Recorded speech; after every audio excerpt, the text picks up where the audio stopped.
بسم اللہ الرحمن الرحیم۔ السلام علیکم۔ حلیمہ حضور صلی اللہ علیہ وآلہ وسلم کے بچپن کے بارے میں بیان فرماتی ہیں کہ جب مجھے دودھ پلاتے ہوئے 2 سال گزرے اور دودھ چھڑانے کا وقت آیا تو یہ بچہ سارے قبیلے کے بچوں سے زیادہ تندرست و توانا تھا اور ایسا لگتا تھا جیسے 4 برس کا ہو۔ ہم اسے مکہ اس کی ماں کے پاس واپس لے گئے، مگر ہمارا جی چاہتا تھا کہ ہمارے پاس کچھ مدت اور رہے۔ میں نے آمنہ سے کہا کہ میرے اس بیٹے کو میرے پاس ابھی اور رہنے دو تاکہ یہ خوب پل کر تندرست و توانا ہو جائے۔ مجھے اندیشہ ہے کہ مکہ کی خراب آب و ہوا اس کی صحت پر برا اثر نہ ڈالے، غرض کہ اتنا اصرار کیا کہ وہ اسے پھر میرے ساتھ بھیجنے پر راضی ہو گئی۔ حلیمہ کا بیان ہے کہ واپس آ کر ہم ابھی 2-3 مہینے ہی رہے تھے کہ ایک روز میرا بچہ اپنے رضائی بھائی کے ساتھ ہمارے گھروں کے پیچھے ہماری بکریوں میں تھا۔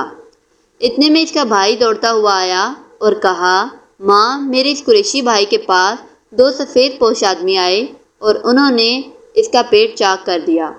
میں اور میرا شوہر دونوں بھاگتے ہوئے گئے تو دیکھا کہ بچہ کھڑا ہے اور اس کا رنگ فک ہے۔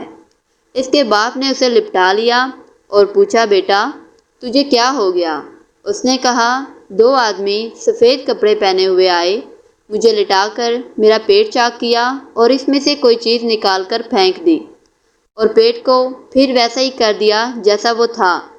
ایک اور روایت میں ہے کہ وہ میرے پیٹ میں کوئی چیز تلاش کرتے رہے، معلوم نہیں وہ کیا چیز تھی۔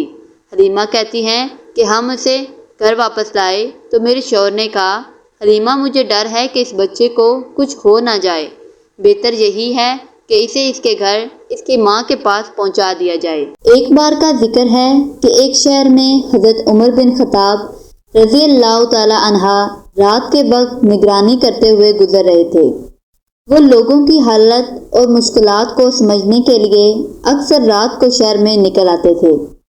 ایک رات حضرت عمر نے ایک گاؤں کے قریب سے گزرتے ہوئے دیکھا کہ ایک کسان اپنے کھیت میں کام کر رہا تھا۔ کسان کے پاس ایک چھوٹی سی روشنی تھی جو رات کے اندھیرے میں بھی چمک رہی تھی۔ حضرت عمر نے اس سے پوچھا، یہ روشنی کہاں سے آ رہی ہے اور آپ رات دیر تک کیوں کام کر رہے ہیں؟ کسان نے جواب دیا، یہ روشنی میری زندگی کی روشنی ہے۔ میں رات کو اس لیے کام کرتا ہوں تاکہ صبح تک اپنا کام مکمل کر سکوں اور اپنے خاندان کی ضروریات پوری کر سکوں۔ حضرت عمر نے سوچا اور کسان سے پوچھا، آپ اتنی محنت کیوں کرتے ہیں؟ آپ کے پاس دوسرے لوگ بھی ہیں جو آپ کی مدد کر سکتے ہیں۔ کسان نے مسکراتے ہوئے کہا، مجھے اپنا کام سے محبت ہے اور مجھے لگتا ہے کہ اگر میں اپنا کام کو ایمانداری سے کروں گا تو اللہ مجھے برکت دے گا۔ میں چاہتا ہوں کہ جو بھی کام ہو وہ ایمانداری اور محنت سے ہو۔ حضرت عمر نے کسان کی بات سن کر دل سے اس کی ایمانداری اور لگن کو قبول کیا۔ انہوں نے کسان کی مدد کرنے کا فیصلہ کیا اور گاؤں کے لوگوں کو کسان کی مدد کرنے کا حکم دیا۔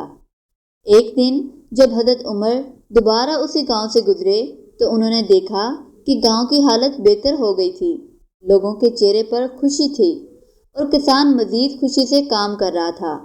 حضرت عمر نے اس سے کہا، آپ کی ایمانداری اور محنت کا اثر سب پر پڑ رہا ہے۔ آپ نے ثابت کر دیا تھا کہ اچھی نیت اور ایمانداری سے کیا گیا کام ہی اصل محنت ہے۔ کسان نے جواب دیا، آپ کی مدد اور اللہ کی رحمت کے بغیر یہ ممکن نہیں ہوتا۔ شکریہ۔ اس کہانی سے یہ سبق ملتا ہے کہ ایمانداری اور محنت سے کیا گیا کام ہمیشہ رنگ لاتا ہے اور ہر مشکل وقت میں بھی آپ کی اچھی نیت اور لگن آپ کو کامیاب بناتی ہے۔ اگر آپ کو ہماری آج کی ویڈیو اچھی لگی ہو تو اسے دوسروں کے ساتھ شیئر کیجیے گا۔ ملتے ہیں اسی طرح کی ایک نئی ویڈیو کے ساتھ، تب تک کے لیے اللہ حافظ۔